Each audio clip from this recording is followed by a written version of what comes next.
안녕하세요. 모닝쇼 김은별입니다. 간밤 뉴욕 증시는 다시 한번 큰 폭으로 하락했습니다. 어제 엔비디아 효과에 상승했던 뉴욕 증시, 오늘은 다시 한번 그 상승분을 그대로 되돌려 놓는 모습이 연출됐는데요. 어제 이렇게 호재를 강하게 이끌었던 엔비디아 역시나 0.1% 굉장히 제한적인 탄력으로 거래를 마쳤습니다.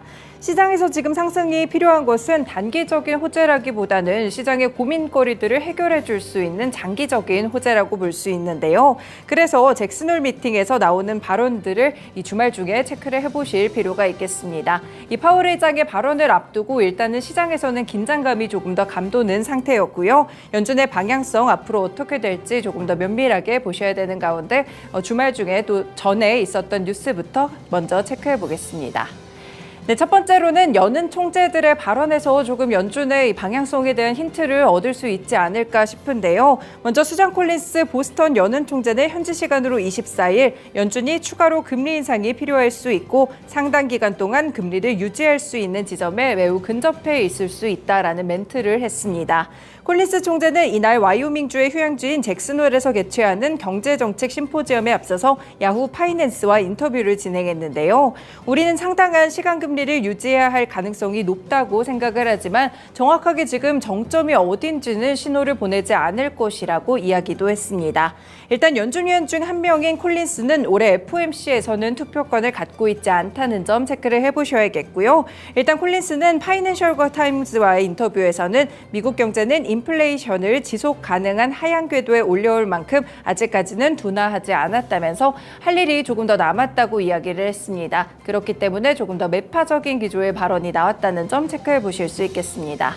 네, 이렇게 콜린스 총재의 경우에는 일단 투표권이 없다고 말씀을 드렸는데요. 반면에 패트릭 하커 필라델피아 여는 총재의 발언을 보시면요. 이분은 투표권을 갖고 있습니다. 일단 CNBC와의 인터뷰에서 긴축은 아마도 충분히 했을 것이라면서 긴축이 경제에 미치는 영향을 평가하는 동안 금리를 제한적인 수준에서 유지해야 된다고 강조했습니다.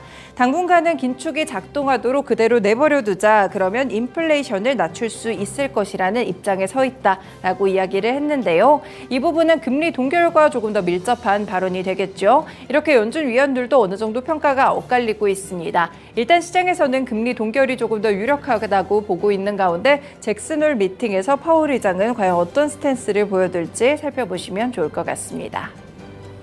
네, 두 번째 소식 체크해 봅니다. 그리고 매주 발표되고 있는 신규 실업수당 청구 건수에 대한 지표들 살펴보실 수 있겠는데요. 아직까지 고용시장을 살펴보시면 여전히 경제가 좀 호조를 이어가고 있지 않을까, 이렇게 고용지표 탄탄한 모습을 기록하고 있습니다. 지난주 신규 실업수당 청구 건수는 23만 건으로 전주 대비 10,000건 정도 줄면서 2주째 감소세를 이어갔는데요. 이렇게 미국 경제가 여전히 호조세를 기록하고 있다는 점을 체크해 보실 수 있겠고요. 그리고 신규 실업수당 청구 건수는 금융과 기술 분야에서 사실 첫 번째로 좀 감원을 하게 되면서 계속해서 증가 추세에 있었습니다. 그렇지만 6월 중순 이후부터는 계속 등락을 반복하는 이런 모습의 차트들이 지금 그려지고 있는데요. 그리고 2주 연속 실업수당을 청구하게 되는 계속 신규 실업수당 청구 건수를 살펴보시면요. 일단 183만 9,165건이 집계가 되면서 전주보다는 4,659건 증가하는 모습을 기록했습니다. 마지막으로 기업의 실적도 체크해봅니다.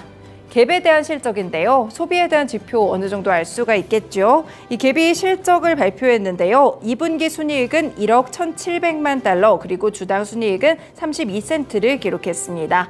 전년 대비해서 봤을 때 순이익이 4,900만 달러에서 큰 폭으로 늘어났다고 체크가 되고 있고요. 주당 13센트보다도 훨씬 더 늘었습니다. 다만 매출을 보시면 매출액이 35억 5천만 달러로 전년에 38억 6천만 달러보다 8% 정도 감소하는 수치가 나왔고요. 전문가 예상치도 35억 7천만 달러였기 때문에 2천만 달러긴 하지만 소폭 예상치에 못 미치는 실적을 기록했다고 평가를 받고 있습니다. 이 갭은 부진을 거듭 중인 바나나 리퍼블릭과 올드 네이비 같이 산하 브랜드들이 딕슨의 지휘하에 매출 반등을 이뤄내기를 바라고 있는데요. 지난 한 해 동안만 직원을 지금 2,000명 이상 감원 조치를 했습니다. 이렇게 수익성을 제고하기 위해서 여러 가지 노력을 하고 있기 때문에 일단 수익성은 어느 정도 올라오는 모습들이 이번에도 관측이 됐습니다. 다만 본업에서 이 쉽사리 매출 반등이 좀 일어나고 있지 않은 분위기인데요. 이번에도 매출이 좀 컨센서스를 하회하는 그런 모습을 기록하기도 했습니다. 다만 일단 이렇게 실적 발표가 나온 이후에는 살펴보시면 시간외에서는 주가가 2%에 가깝게 소폭 오른다는 점도 체크되고 있습니다. 네, 이렇게 어제 간밤에 있었던 소식들 3가지 먼저 전해드렸습니다. 모닝쇼 본격적으로 출발합니다.